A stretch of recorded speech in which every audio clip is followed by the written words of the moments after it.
कहीं मुलायम सिंह जी के सलाहकार भी सही नहीं थे, जिन्होंने उनको उत्तराखंड की या पहाड़ी जिलों की स्थिति सही नहीं रखी उनके सामने। राज्य सरकार को ये बात पता चली 94 में कि इतने बड़े पैमाने पे ये लोग निकल रहे हैं, इतनी बड़ी संख्या में ये लोग निकल रहे हैं और ये लोग इकट्ठा होकर निकल रहे हैं। उन्होंने उस आंदोलन को विफल करने की, उनको रोकने की भरसक कोशिश। थोड़ी देर में हमें आवाज़ आती कि भागो भागो भागो, कि लाठी चार्ज शुरू हो गया। हम सारे लड़कों को पीटते पीटते, जो पुलिस के ना लोग लाठी चार्ज करते हुए, कईयों को सिर फोड़ दिया, कईयों के पैर तोड़ दिए, कईयों को कुछ, और लड़के चिल्ला रहे, उनको कह रहे हैं कि गालियाँ, जो गालियाँ मैंने कभी ज़िंदगी में नहीं सुनी, वो गालियाँ माँ बहन की गालियाँ उन्होंने दी और कहा कि ये लोग ही उत्तराखंड लोगे तुम। बस का जो काला होता है जो ना, वो हमारे मुँह पर लगा दिया था कि गोरे चिट्टे थे, लड़कियाँ कहीं पुलिस वाले खींच करने लगे। हमें बड़ी बड़ी बिंदियाँ लगवा दी थी कि ये देखें कि शादीशुदा है। कि जो मेरे तत्कालीन मेरे मित्र थे, उन्होंने अपनी आंखों के सामने तो 15-16 लोगों को भरते हुए देखा था। सारे सीनियर लोग थे, सब वायरलेस पे चल रहा था। मुलायम सिंह जी खुद इस चीज़ को देख रहे थे। विकास की जगह तो आप कह रहे हो, मैं तो कहूँगी उत्तराखंड बेच चुके हैं, विनाशी हो गया।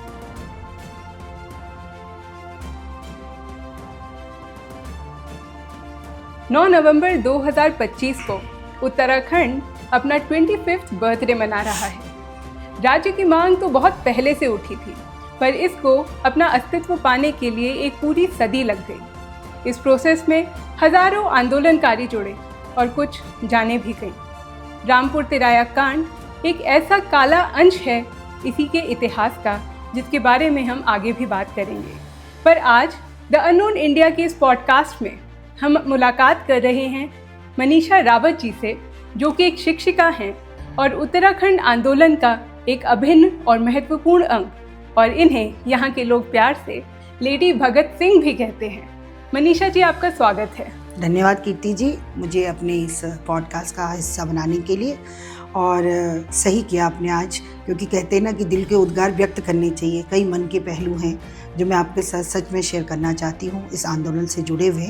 जी, बहुत बहुत धन्यवाद मनीषा जी यहाँ आने के लिए। तो पहला सवाल मेरा आपसे ये है कि राज्य के लिए मांग की गई थी 1897 में पहली बार जी। क्या कारण थे कि यहाँ के लोग अपने लिए एक अलग राज्य चाहते थे? विषम परिस्थितियाँ, भौगोलिक परिस्थितियाँ, यहाँ का जो आज भी बेरोजगारी का मुद्दा है, यहाँ पर अप्रोच नहीं है, रोड नहीं है। यहाँ का जो आप देखते हैं कि हमारे राज्य को उस समय भी अछूता ही माना जाता था, एक कोने में पड़ा हुआ माना जाता था। हालांकि रहने लायक जीवन यापन के लिए बहुत खूबसूरती है, सब कुछ है, लेकिन कहते हैं ना कि यहाँ का दंश जो है वो उस समय भी वही था और आज भी वही है। परिस्थितियाँ अलग राज्य की बात जो आप कह रही हैं कि क्यों उठी, ये अलग राज्य की बात एक सोची हुई बात थी, एक प्लानिंग थी कि ऐसा करा जाएगा तो हो सकता है केंद्र से हमारे लिए कुछ अलग बजट आएगा, या हो सकता है केंद्र सरकार का ध्यान आकृष्ट होगा। उत्तराखंड जो था वो यूपी से अलग हुआ, वो आप जान रही हैं, जानती भी हैं। तो यूपी अपने आप में इतना समृद्ध राज्य था और वो मैदानी क्षेत्र था, और यूपी सबसे बड़ा ही हमारा जो देश में सबसे बड़ा राज्य था। तो इतने बड़े राज्य को शायद ये सकते हैं कि तत्कालीन जो मुख्यमंत्री लोग हैं संभाल नहीं पा रहे होंगे, या हम लोगों को बिल्कुल अलग ही कर दिया था, उन्होंने पिछड़ा ही कर दिया था। ये जो राज्य गठन की मांग निकली, वो एक राज्य गठन की एक सोच थी, मांग नहीं, एक सोच थी।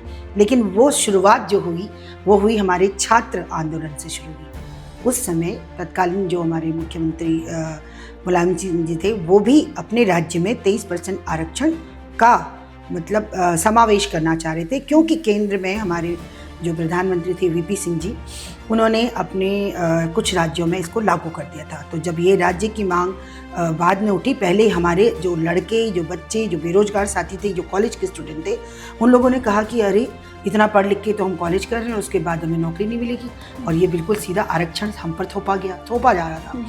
उसका विरोध हुआ था। शुरुआत आरक्षण की थी, 23% आरक्षण के विरोध के बाद वो इतना प्रबल हो गया आंदोलन, उसमें सारे स्टूडेंट, लीडर और सब लोग हमसे जुड़े।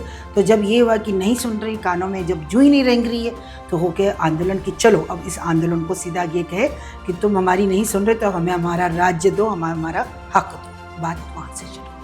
तो काफ़ी सारे रीजंस हो गए, तो कुछ यहाँ पर इंफ्रास्ट्रक्चर बिल्ड नहीं हो रहा था, लोगों को सुविधाएं नहीं मिल रही थी, और ऊपर से हो गया कि 23% आरक्षण का मुद्दा। असली बात वही थी। पर उसके बाद भी अगर हम देखें तो बहुत समय लगा उत्तराखंड को एक राज्य बनने के लिए। जी, तो क्या कुछ पॉलिटिकल या एडमिनिस्ट्रेटिव रीजंस या मोटिवेशन थे इसके पीछे? बिल्कुल बिल्कुल, बहुत सारे कारण थे। खूबसूरती थी, पर्यटन के लिए बहुत अच्छा था, यहाँ पर पानी था क्योंकि बिजली और पानी यहीं से जा सकता था। वो भी आपने देखा, आज तो डैम बन चुका है, टिहरी डैम, वो भी सोच हुई थी, वो भी इसीलिए भी थी। और रिसोर्सेज बहुत थे हमारे पास अभ्रक जिसको बोलते हैं आप, जिप्सम है, अभ्रक है, और इसके अलावा हमारे पास खड़िया जो पत्थर है वो यहाँ की खुदानें थी, बहुत अच्छा यहाँ पे काम चलता था उनका। उसके अलावा यहाँ पर फॉरेस्ट बहुत अच्छा है, फॉरेस्ट की जो लकड़ी टिम्बर वगैरह थी। तो कहा ना कि बिना पानी के तो रह नहीं सकते, तो यूपी वालों को टेंशन हो गई थी कि भाई पानी चला जाएगा उत्तराखंड से, हमारी लकड़ियाँ चली जाएंगी, ऊपर से हमारे जो एनिमल्स इतने खूबसूरत हमारे पास हैं वो चले जाएंगे। और कई अलग राज्य बनने से इन्होंने हमें एंट्री नहीं दी। पहाड़ी लोगों का अपना ही एक छत्र राज्य हो जाएगा, तो कुछ कंट्रोलिंग पावर चली जाए, वो भी अपने आप में बहुत बड़ा पॉइंट था ये जो हुआ। दूसरी सबसे बड़ी बात, देर क्यों लगी कि हमारे कुछ तत्कालीन लोग जो हमारे सदस्य हैं वहाँ पर उनकी संख्या कम थी। अच्छा। क्योंकि हमारे कुछ ही लोग, जैसे उस टाइम के जो नारायण दत्त तिवारी जी थे, भोगनाथ जी थे, कुछ जाने माने जो लोग थे तत्कालीन, जो हमारे मंत्री और हमारे जो पदाधिकारी वहाँ होते थे, वो लोगों की यूपी सरकार में संख्या बहुत कम होती थी। तो उत्तराखंड को बेचारे बहुत पुरजोर कोशिश करते थे, लेकिन सुनवाई जरा कम ही होती थी। तो जो यहाँ के लोगों का मर्म था वो उन्होंने फील नहीं किया, उन्होंने जो यूपी में थे या सेंटर में थे। उसकी वजह ये रही कि जैसे आज भी यही हो रहा है कि जो पहाड़ का दर्द है वो देहरादून से कहाँ महसूस होगा, तो जो पहाड़ी लोग थे वो इलाहाबाद से कहाँ महसूस करते हैं, उनके परिवार, उनका घर सब वहीं था, तो वो लोग वहाँ से सरकार चलाते थे, जो पॉसिबल नहीं था। यहाँ पर उनका सिर्फ भ्रमण ही होता था, दौरा होता था, मोटी मोटी जो व्यवस्थाएं हैं वो देखी जाती थी, और जो थोड़ा बहुत दर्द है तो वो बोला जाता था। ले देख के पानी, जंगल और जड़ जमीन की बात होती थी, लेकिन वो डेवलप कैसे करना वो नहीं, बस दोहन कैसे करना वो बात होती थी। जब आपने आंदोलन ज्वाइन करने का फैसला किया तो आपके घर वालों का क्या रिएक्शन था? क्या उन्होंने आपको सपोर्ट किया या उन्होंने आपको रोकने की कोशिश की? कीर्ति जी, मैं जिस जगह की रहने वाली हूँ ना, वहाँ की तो नेत्रियों का आपको नाम पता ही होगा। वो पढ़ी लिखी जरूर नहीं थी आज के हिसाब से, आज के ज़माने, लेकिन उनके अंदर पावर बहुत थी। मेरी मदर तो खुद बहुत ही खतरनाक क्रांतिकारी लेडी थी। अच्छा। तो मेरी मदर मुझे खुद भेजती थी, जाओ देश के लिए कुछ काम करो। और मेरी मासियाँ, सब लोग कहते थे कि जाओ देश के लिए काम। हम धरना, प्रदर्शन, क्या क्या जुलूस में, मेरी मम्मी को जो मेरी अंदर की जो कहते हैं ना भुजाओं में फड़फड़ाना होता, मेरी माँ को बहुत पसंद था। कहते थे मुझे साहसी लड़की चाहिए, मुझे साहसी होना चाहिए, मुझे अपने घर में डंप लड़कियाँ नहीं। तो वो बहुत खुश होंगे आपको देख के। वो तो बहुत खुश होती थी, वही मेरी प्रेरणा थी, वही मुझे आगे। बहुत बढ़िया, ऐसी माँ सबको मिले, भगवान करे सबको। जो इस आंदोलन से आंदोलनकारी जुड़े थे, क्या वो राजनीति से जुड़े हुए थे या वो हमारी तरह नॉर्मल प्रोफेशन से थे? बिल्कुल भी कोई राजनीति नहीं थी जी इसमें कहीं भी कोई राजनीति नहीं थी। ये बहुत ही, कहते हैं ना कि मैं बता रही हूँ कि सिर्फ स्टूडेंट का एक आंदोलन भी नहीं बोलेंगे, पहले तो हमारा एक इकट्ठा होना, हम लोगों का विचार मंथन हुआ। हमारे प्रोफेसर लोग थे और बहुत इंटेलिजेंट वो लोग थे, जो मतलब उस समय, मैं आज भी नाम लेना चाहूँगी, मिस्टर प्रभात उप्रेती जी थे, एक सर और थे, शर्मा जी थे, एक हमारे साथ ज्ञानेंद्र खंतवाल भाई साहब लोग थे, और मतलब जैसे ही कहते कि वो कई लॉयर भी थे जो उस कॉलेज से निकले थे। उन लोगों के साथ हमारी एक गोष्ठी होती थी शाम को, और हम जो, क्योंकि उस टाइम पे जैसे एक जोशीले हम लोग क्रांतिकारी लोग थे, तो उन लड़कियां हो चाहे लड़के हों, सबको बुलाते थे सर लोग, उनके साथ विचार मंथन होता। सर आगे क्या होगा, सर ये क्या हो गया, ये हम पर, उन्होंने हमें कितने आगे की सोच दी। उन्होंने कहा बेटा आप लोगों के साथ तो ये अन्याय हो जाएगा, कल के दिन आपको नौकरी नहीं मिलेगी, कल के दिन आरक्षण हो जाएगा। तो उनकी सोच पे इतना हम लोगों ने विश्वास करके, हम सब लोग, हम लड़के लड़कियां इकट्ठा होकर रोज मंथन करने लगे। मंथन करने के बाद धरना शुरू हुआ, धरना करने के बाद प्रदर्शन शुरू हुआ, प्रदर्शन करने के बाद समूहों में मिलना शुरू हुआ। जब बच्चों की मम्मियों को पता लगा कि ये क्या हो रहा है भाई, कहाँ जा रहे हैं बच्चे रात को, शाम को धरना देने जा रहे हैं बस स्टेशन में, तो मम्मियाँ देखने आई। मम्मियों ने कहा हाँ ये तो सही बात है, हमारे बच्चों के साथ घर का काम काज छोड़ के मम्मियाँ बैठने लगी। अच्छा। मम्मी लोग जब बैठने लगे, उसके बाद जब मम्मी लोग गए तो पापा लोग पूछने लगे कि मम्मियाँ कहाँ जा रही शाम को। फिर पापा लोग ऑफिस से आके देखने लगे कि कौन बैठा हुआ, कहाँ बैठा है, कि यार ये गलत हो रहा, हाँ चलो हम भी तुम्हारे साथ। अब वो भी आ गए। जब वो आए तो छोटे छोटे बच्चे कहाँ जाएंगे, मम्मियों के पीछे, तो वो भी देखेंगे पापा भी जा रहे हैं, मम्मी भी जा रहे हैं, और छोटे बच्चे गोदी में आ रहे हैं, उनके लिए चाय बिस्कुट का इंतजाम हो रहा। शुरू वहाँ से भी हो गया, शाम को कीर्तन भी हो जाता था। चलो दिया बत्ती लेने घर नहीं जाएंगे, हम बच्चों के साथ जाएंगे। फिर जब ये हुआ तो व्यापारी वर्ग ने कहा ये सब कहाँ हो रहा है भाई, बस स्टेशन में ये गुंजायमान क्यों हो रहा है इतना हल्ला। वो भी आ गए, एक दिन का समर्थन हम भी देंगे। वहाँ से शुरू हुआ। कर्मचारी लोग जो टीचर्स थे, जो 10 से 5 नौकरी करते थे, उन्होंने कहा क्या कि ये हमारे बच्चों के साथ ये अन्याय हो रहा है ऐसे, अब वो भी जुड़ गए। उसके बाद कई महिलाएं जो बेचारी घास काटती थी, ये करती थी, अब वो कैसे योगदान दे, तो वो हमारे लिए दूध लेके आ रही है, वो हमारे घर का खाना बना के ला रही, हाँ बच्चों लड़ाई लड़ो, हम तुम्हारे साथ हैं। अजी वो आग ऐसी फैली, कर्मचारी ये सो सब करके। उसके बाद आप यकीन जाने, हमारे पास जो स्वीपर लोग होते हैं ना, जमादार लोग, वो हमारे साथ आ जाते थे धरना स्थल साफ करने के लिए। चाय की दुकानों से चाय के बिस्कुट और हमारे लिए चाय कटिंग की चाय आती थी कि बच्चों तुम देश के लिए काम। पत्रकार लोग जुड़ने लगे कि ये क्या होने लगा। पत्रकार लोगों की रोज़ न्यूज़ छपती थी, आज धरने में फलाना फलाना फलाना फलाना सब बैठे, वो भी जुड़ने लगे। इस तरह से जब ये हल्ला होने लगा तो तब शासन प्रशासन हिला कि ये लोग कहाँ जुड़ रहे हैं, इतने सारे लोग, कर्मचारी ये सो, खेतीहर मजदूर, सब गांव के लोग, ये लोग सो लोग, ये जा कहाँ रहे। देखा तो बस स्टेशन गुंजायमान हो रखा है, बच्चे कच्चे सब, हल्ला हो रहा है। उत्तराखंड की बात, ये मैं गोपेश्वर की बात करी, और ऐसे ही और जगहों पे ऐसे ही जगह जगह इकट्ठा होते हुए छोटे छोटे, उस समय रुद्रप्रयाग, श्रीनगर, कर्णप्रयाग, थराली, जहाँ जहाँ अप्रोच थी, जोशीमठ, इन जगह में सारी तहसीलों में हल्ला होने लगा, तहसीलों में धरना प्रदर्शन होने लगा। इस तरह से लोग जुड़े, इसमें कोई पॉलिटिकल काम नहीं था। और ये रोज जाकर धरना, ये रोज महीना भर हुआ लगातार। अच्छा, महीने भर हमारे लगातार शासन प्रशासन जागने लगा, इकट्ठा होते, जैसे जैसे भीड़ बढ़ी, शासन प्रशासन। ये कौन से साल की बात है? ये अब 93 की बात कर सकते हैं। 93 की। हाँ, 94 में तो बलवती हो गई थी इच्छा, 93 से इसके मतलब बीज बोने शुरू हो चुके थे। अच्छा, तो इसमें सभी वर्गों से लोग जुड़ गए, सब वर्गों के, और एकजुटता थी लोगों में बहुत ज्यादा इस चीज के। इस आंदोलन की सबसे बड़ी खासियत यही थी, क्योंकि ये बच्चों के से जुड़ा है। देखो, माँ बाप, पहाड़ का माँ बाप कितनी मुश्किल से, अपने आप तो पढ़ नहीं पाया लेकिन अपने बच्चों को पढ़ाता है, कॉलेज तक लाता है, और कॉलेज के बाद भी उन्होंने घास ही काटना है या उन्होंने गाय बकरियों का ही काम करना है, तो माँ बाप को कितना बुरा लगता है। वहाँ से वो माँ बाप जगा, वो खेतीहर मजदूर, वो किसान, वो गांव की महिलाएं, वो जगी कि हमारे बच्चों को तो पढ़ा लिखा के भी कुछ नहीं मिला, इससे तो अच्छा हम बच्चों को पढ़ाते नहीं। तो उन लोगों ने इस आंदोलन को जलाया है, वहाँ से जगी है विशाल, और तब शिक्षित वर्ग जुड़ा, और जब शिक्षित वर्ग जुड़ा तब शासन प्रशासन हिला, और जब शासन प्रशासन हिला तो ऊपर बैठे हुए दिग्गज हिले, तो कुर्सियाँ हिली लोगों की। तो इसलिए ये चीज़ यहाँ से शुरू हुई। जब आंदोलन तेजी पकड़ रहा था तो सबसे ज़्यादा उबाल किस जगह पर था? कहाँ के लोग सबसे ज़्यादा इस बारे में बात कर रहे थे? देखिए, उबाल तो हर आदमी के मन में था, हर शिक्षित जो बच्चा था उसके मन में उबाल था। इस आंदोलन ने ऐसी ऐसी बातें करी कि मतलब आपको पता लगेगा कि वाकई बच्चों के अंदर कितना आक्रोश होता है। एक शब्द होता है आक्रोश, यूथ में, यंग जनरेशन में। मैं आपको बताऊँ, श्रीनगर, क्योंकि श्रीनगर केंद्र है, गढ़वाल यूनिवर्सिटी का केंद्र है, वहाँ पर तो बम ही फट गया था, समझ लो। वहाँ पर तो ये होने लग गया था कि बच्चे जाके पेट्रोल बम और पुलिस चौकी पे मारने लग गए थे, और मतलब अपना एक गुस्सा निकालने लगे थे कि क्या करें।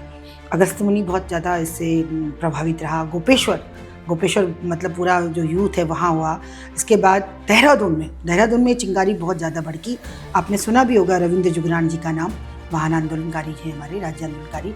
उन्होंने तो आत्मदाह तक किया, लड़कों ने इसमें आत्मदाह तक किया, कई लोग आधे जले भी इसमें।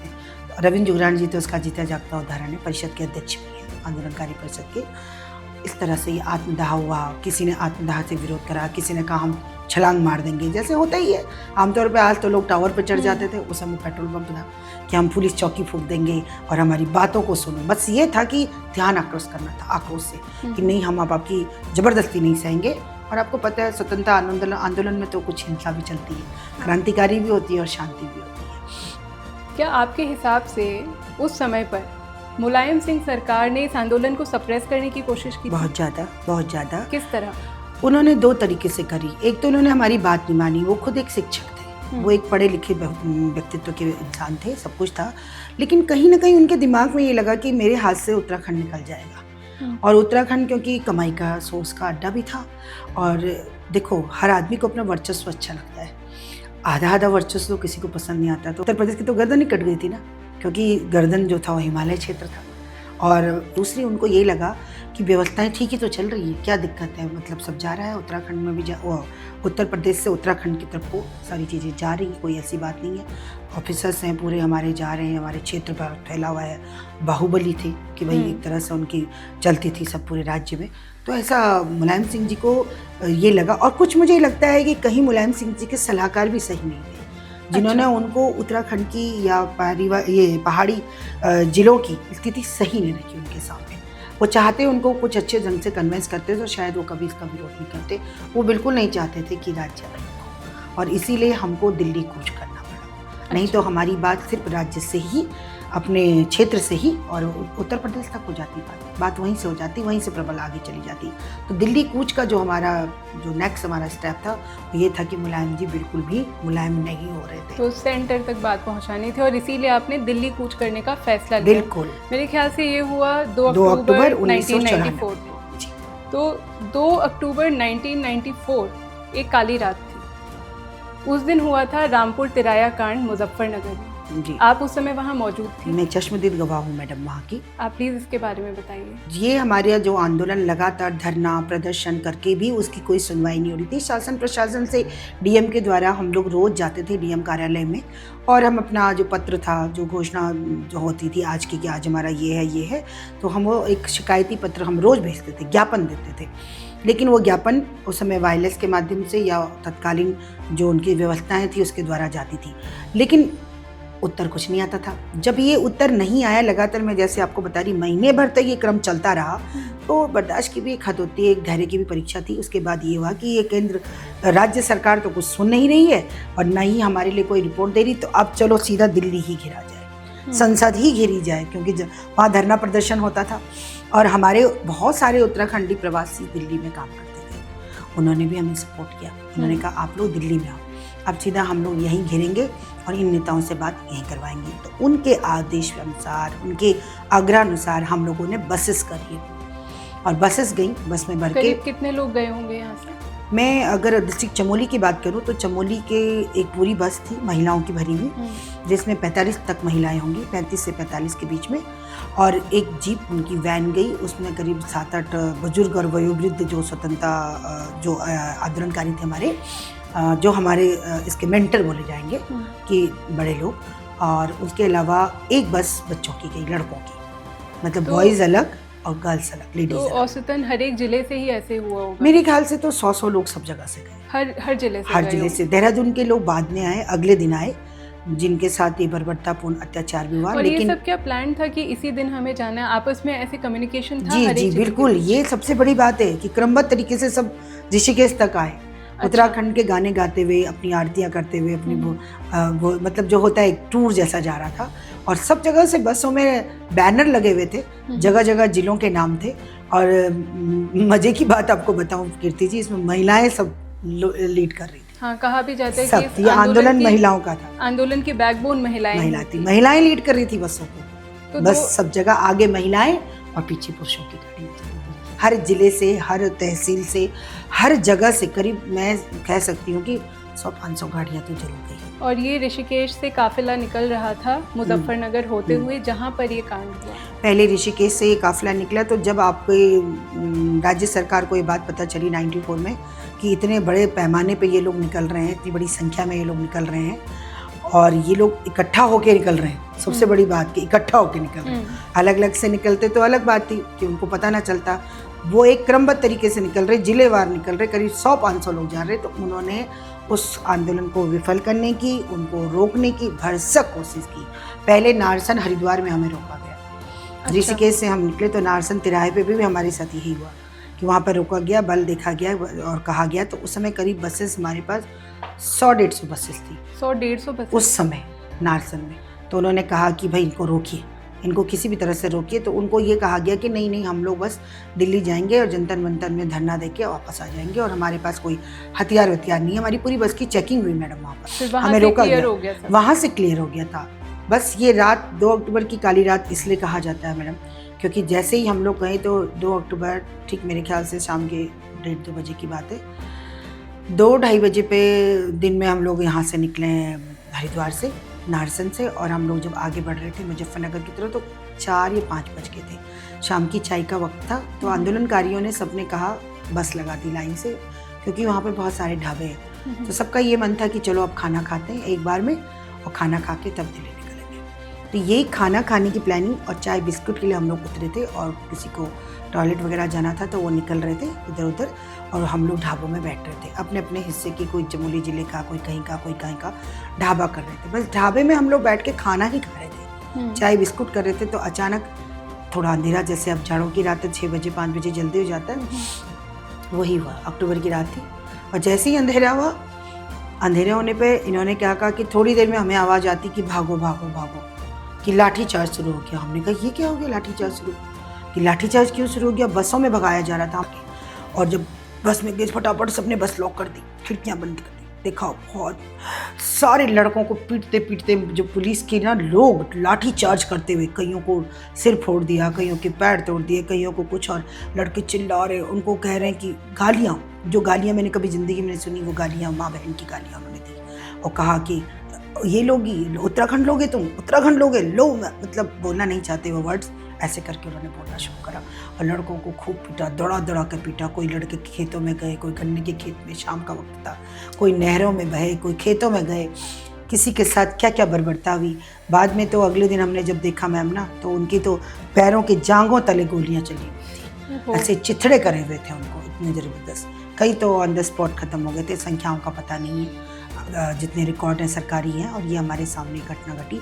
हमें जो बस की महिलाएं थी, उन्होंने बस का जो काला होता है जो ना, वो हमारे मुंह पे लगा दिया था कि गोरे चिट्टे थे, लड़कियां हैं, कहीं पुलिस वाले खींच करने लगे हैं। हमें बड़ी बड़ी बिंदियाँ लगवा दी थी कि ये देखें कि शादीशुदा है, क्योंकि हम 3 अनमैरिड लड़कियाँ थी, कॉलेज गर्ल थी। तो हमें छुपा दिया उन्होंने, माताओं ने। और पुलिस वाले बार बार हमारी बस के शीशे तोड़ रहे थे। मेरे भी कंधे में इतनी जोर की शीशा लगा, और हमें गाली दे के कहा कि ये लेगी, उत्तराखंड लेगी, ये ले, मतलब जो शब्द बोले तो वो बता नहीं सकते हम ऑन स्क्रीन। ऐसे ऐसे शब्द करके हमारे बहुत डंडे मारे उन्होंने, बस से ही घुपाया पूरा डंडा।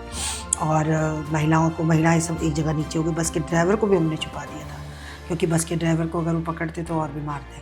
तो बहुत बर्बरतापूर्ण मार कूट पिटाई, मेरे को लगता है फायर भी हुई, गोली भी चली भयंकर, चाहे उसको कोई कितना छुपाए, पर हाँ ये सब हुआ। और उसके बाद लहूलुहान लड़के पड़े रहे। हमारी किस्मत बहुत अच्छी रही कि हमारी बस में जो ड्राइवर थे वो छुपे हुए थे, लेकिन वो बाहर नहीं निकल रहे थे। तो हमारी ही बस में कोई एक पुलिस वाला था, जो बाहर, जो पुलिस वाले थे, जो लाठी चार्ज थे, वो कोने में खड़े थे। तो उसने देखा महिलाएं हैं, और वो कोई हमारे ही अपने गढ़वाल क्षेत्र के थे, यूपी पुलिस में। उन्होंने हमें बोला, तो जब उन्होंने गढ़वाली में बात करनी शुरू करी तो लोगों ने कहा नहीं, ये यूपी पुलिस का आदमी है, गढ़वाली जानता है, ये हमें कहीं और ले जाएगा। तो उसने कहा बहनों नहीं, मैं तुम्हें छोड़ देता हूँ, मैं तुम्हें जेल तक ले जा लेता हूँ, वहाँ तुम सुरक्षित रहोगी। लड़कियाँ चिल्लाने लग गई, औरतें चिल्लाने लग गई, क्योंकि लड़के सब लहूलुहान थे। किसी के बेटी भी आए थे, किसी के भतीजे भी आए थे, किसी के हस्बैंड आए थे। उन्होंने कहा सब खत्म करके जो चीखा चिल्लाहट पड़ रही थी। ये सब कितनी देर तक चला? ये 1-1.5 घंटे तक चला।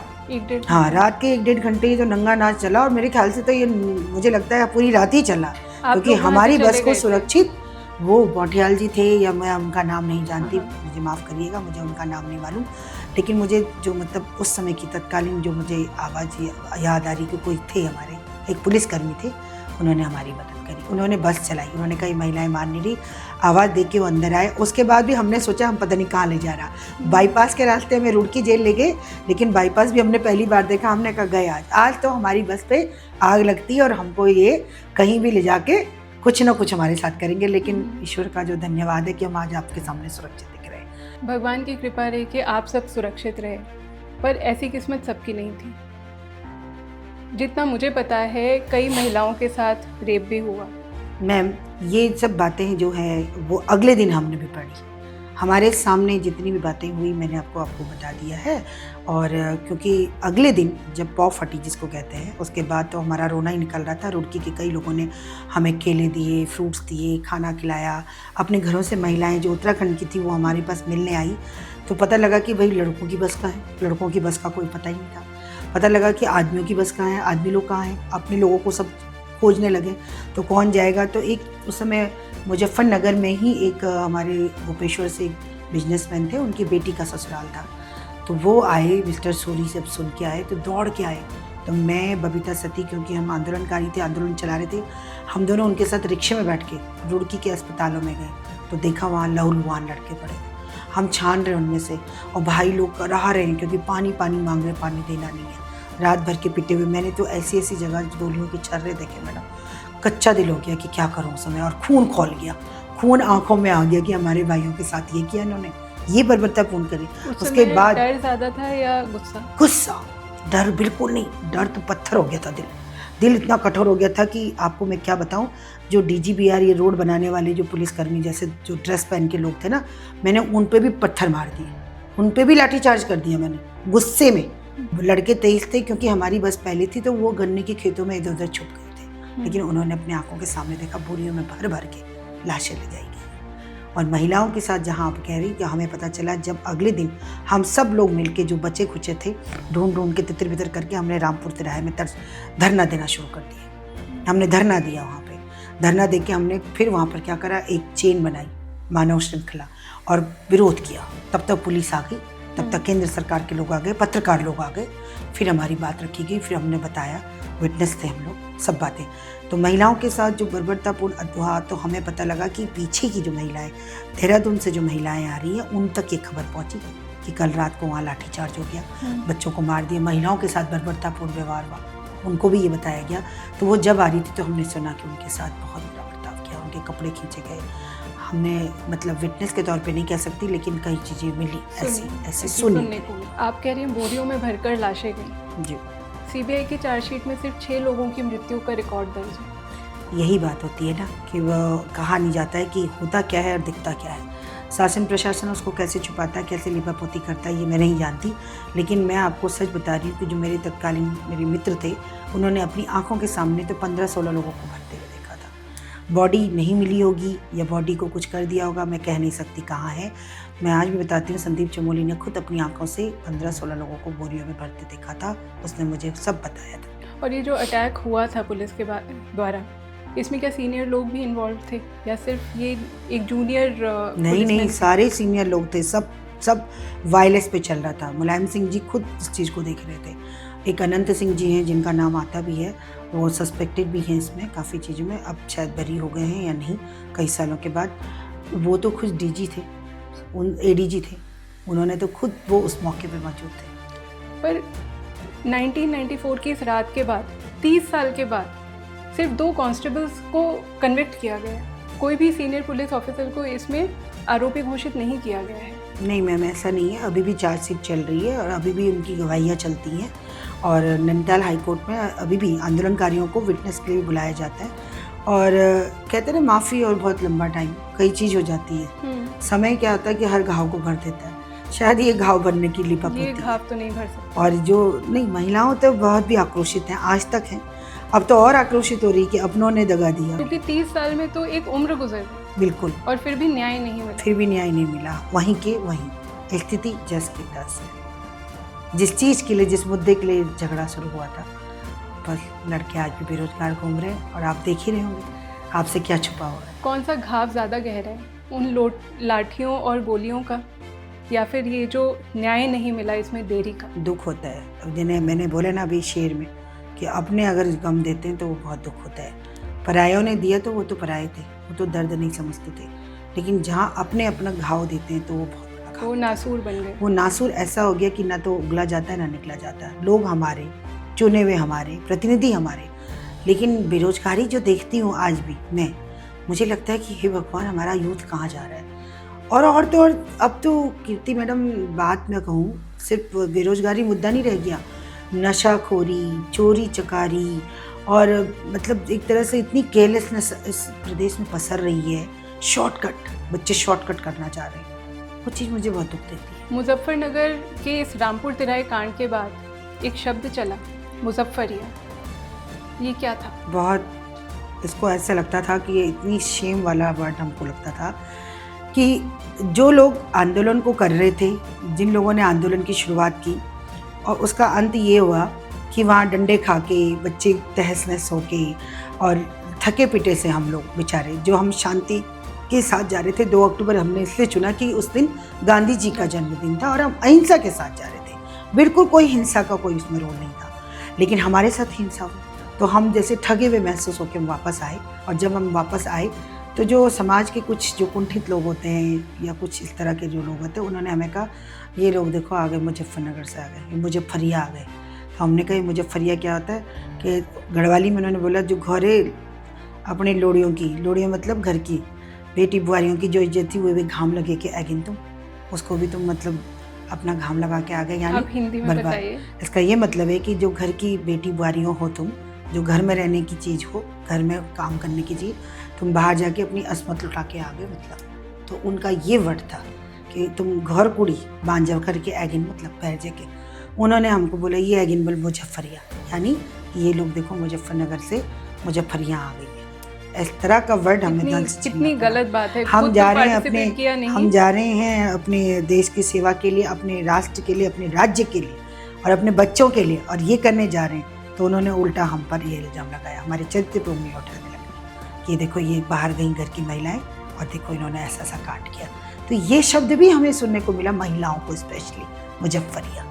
क्या आपको लगता है कि महिलाओं का कंट्रीब्यूशन उत्तराखंड के इतिहास में ठीक से लिखा गया है? मुझे लगता है कि आज भी हम बहुत पीछे हैं, महिलाएं आज भी बहुत पीछे। अभी हमारा जो रजत जयंती समारोह में हमारी अभी द्रौपदी मुर्मू जी, हमारी माननीय राष्ट्रपति जी आई थी, उन्होंने भी संबोधन किया, आपने सुना भी होगा। उन्होंने भी कहा कि यहाँ की संसद में, विधानसभा में मुझे महिलाओं की जो संख्या है बहुत कम नज़र आ रही है, और मैं चाहती हूँ कि ये वीर भूमि है और वीर मातृभूमि ज़्यादा है। उत्तराखंड बना महिलाओं के प्रयास से है, तो मुझे यहाँ महिलाओं की संख्या ज़्यादा चाहिए। जब डिक्लेयर हुआ कि उत्तराखंड एक अलग राज्य बनेगा, तो उस समय यहाँ पर माहौल कैसा था? आपको क्या फील हुआ? देखिए, मैं तो बहुत खुश भी हुई इस बात से कि अपना एक अलग सा मतलब प्रतिनिधित्व होगा, अपनी ज़मीन, अपनी जड़, अपनी लोगों की वैल्यू बढ़ेगी। और इस तरह से मेरे अंदर तो बहुत खुशी थी। मैं इस बात को समझ चुकी थी एज अ मैच्योर माइंड कि स्टूडेंट लाइफ से हम लोग समझ चुके थे कि आगे का विज़न कि हमारा उत्तराखंड होगा, हमारा भी मतलब उत्तराखंड का इतिहास लिखा जाएगा, हमारे लोगों को और अच्छा मौका मिलेगा, राजनीति में, सेना में, सब चीज़ में हमें ज़्यादा चीज़ें मिलेगी। और सबसे बड़ी बात जो मुझे खुशी थी, मुझे लगता था कि महिलाएं इसमें आगे बढ़ेंगी। क्या आज भी वो खुशी 25 साल बाद होती है? मुझे लगता है अब ज़्यादा नेताओं को खुशी होती होगी। जो हम संघर्षकारी महिलाएं थी या संघर्ष में थे जो लोग, वो शायद इतने खुश नहीं होंगे, क्योंकि स्थिति जस की तस बनी है। कारण क्या है मैं नहीं कह सकती।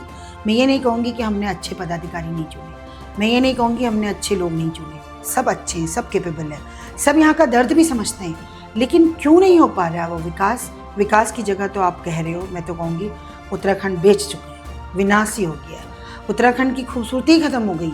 यहाँ पर देखिए आप, ये कंक्रीट के जंगल बन चुके हैं। कहाँ रह गया उत्तराखंड का जंगल खत्म हो चुका है, पेड़ कटने लगे। रोज उत्तराखंड के लोगों को उत्तराखंड में आंदोलन करने पड़ रहे हैं। आज अपने लोगों के सामने भीख मांगनी पड़ रही कि यार पेड़ तो मत काटो, ये संपदा है तुम्हारी, यार नदियां तो मत बेचो, ये संपदा है तुम्हारी। उनको जागृत, उत्तराखंड के लोगों को उत्तराखंड के लोग ही जागृत कर रहे हैं। तो कमाल है, इससे बड़ा मतलब दुर्भाग्य क्या होगा हमारा। अच्छा, जब उत्तराखंड का गठन हुआ था, तो उस समय जब राज्य सरकार बनी, तो उसमें आंदोलनकारी थे, उनका प्रतिनिधि था, या सारे राजनेता ही थे? ना के बराबर। आंदोलनकारी को तो एक तरह से क्या बोला जाता है कि नहीं, खाली एक मंच दे दिया गया था कि आप लोग आंदोलनकारी हैं और आपकी राय ली जाएगी। अच्छा। पद नहीं दिया जाएगा, राय ली जाएगी। मिसेस सुशीला बलोनी एक लेडी थी जो यहाँ काफ़ी हद तक आगे गई। मेरे ख्याल से राजनीति में उनको भी पद इतना ज़्यादा नहीं मिल पाया आगे, लेकिन उन्होंने महिलाओं के क्षेत्र में बहुत आगे हो गई। रविंद्र जुगरानी जी हैं, उनको दिया जाता है सम्मान और सम्मानित हैं। इसके अलावा छुटपुट कुछ नेता जो आंदोलन से जुड़े, कुछ लोग वो वहाँ पर आए, लेकिन उनका खाली प्रतिभाग ये नहीं कि वो मुजफ्फरनगर कांड में थे, वो मुजफ्फरनगर कांड में नहीं थे, वो उन पर लाठी चार्ज नहीं हुआ था। लेकिन हाँ, उन्होंने कहीं धरना प्रदर्शन या कुछ जुलूस करा हो या राज्य के सम्मान में कुछ काम किया, तो वो आज भी अपने को राज्य आंदोलनकारी बताते हैं और वो आते हैं, तो उनको सब कुछ मिला, आप जानते हैं। एक मंच पर सम्मान देने के अलावा कुछ बेनिफिट्स मिले क्या? मुझे क्योंकि मैं तो सरकारी क्षेत्र में हूँ, तो उन लोगों को मैंने सुना है कि पेंशन मिलती है और कार्ड मिलता है। राज्य आंदोलनकारी को 3000 या 3500 की एक पेंशन मिलती है। अच्छा। सम्मान के लिए, और उनको कार्ड है, और मेरे ख्याल से बस में फ्री सफ़र है, स्टेट की बस में, शायद दिल्ली वाली, यहाँ से दिल्ली जो जाती बस, उसमें भी स्टेट वाली बस में उनको फ्री अलाउड है। पर आंदोलनकारी जो थे वो खुद से राजनीति में नहीं आना चाह रहे थे, वो प्रतिनिधित्व नहीं करना चाह रहे थे, या उन्हें आने ही नहीं दिया गया? मुझे लगता है कि दो चीज़ की कमी होती है कोई भी आंदोलन होता है। एक तो आंदोलनकारी ये थे कि कई तो ऐसे आंदोलनकारी बन चुके कि जो आंदोलन में थे ही नहीं, वो आंदोलनकारी बन गए। अब सरकार को भी ये मुश्किल हो गया कि किसको छाने, कौन रियल है कौन अनरियल है। इस तरह से जो मतलब कार्ड अलॉट करें तो किसके, अब कोई ऐसा भी था इंसान कि जो एक दिन के लिए गया तो बोला कि मैंने पेट्रोल बम मारा, चलो मेरे को भी आंदोलनकारी बना। तो ये मतलब वेरिफिकेशन करना अपने आप में बहुत बड़ी प्रॉब्लम है। अच्छा। अब वेरिफिकेशन में ये है कि देखा जाए तो पूरा प्रदेश ही आंदोलनकारी था, बना ही राज्य हमारा आंदोलन के दौर पे था। लेकिन क्या उसके मतलब नॉर्म्स थे? किसी के लिए ये था कि वो जेल में रहे, किसी के लिए ये था कि 1 महीने के आंदोलन में रहे, किसी के लिए ये था कि उनके पास विटनेस है, किसी के लिए ये था कि क्या पत्रकार अखबार में नाम है, कुछ इस तरह से बनाया गया। और कई उससे अछूते भी रह गए। तो रियल में होता ही ऐसा है, मैं भी सोचती हूँ शायद होता ही ऐसा है कि जो असली जो पेड़ लगाता है वो फल नहीं खाता है। बहुत प्यारी बात बोली आपने। आपको उत्तराखंड के लोग लेडी भगत सिंह कहते हैं, इसके पीछे क्या कारण है? किसने आपको ये नाम दिया? लेडी भगत सिंह जो मेरा नाम पड़ा वो मुझे किसी सम्मानित व्यक्ति ने दिया है।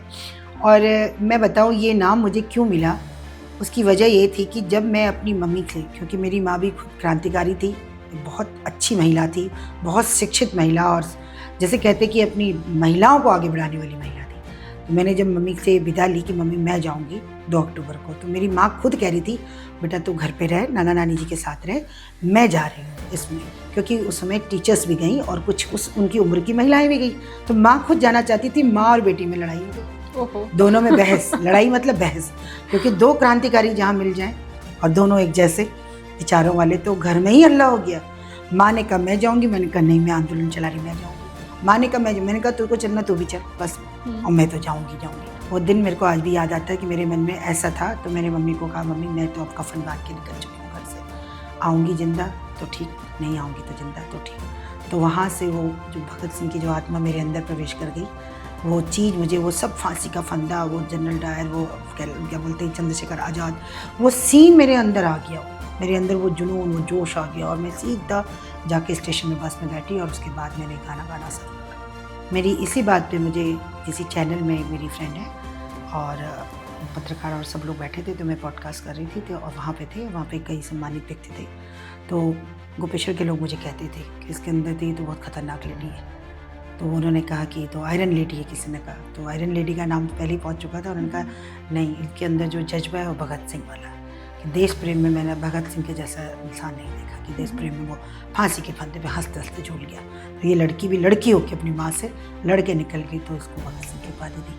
तो वहीं चैनल पे मुझे एक हमारी फ्रेंड है उत्तराखंड की नौनी नलिनी गोसाई और उनके फ्रेंड्स, उन लोगों ने सबने कहा कि आपका नाम ही यही सूट करता है आपको, वहाँ से लेडी भगत सिंह। मैं धन्यवाद करती हूँ कि काश भगत सिंह के जैसे आदर्शों पर मैं खरी उतरूँ।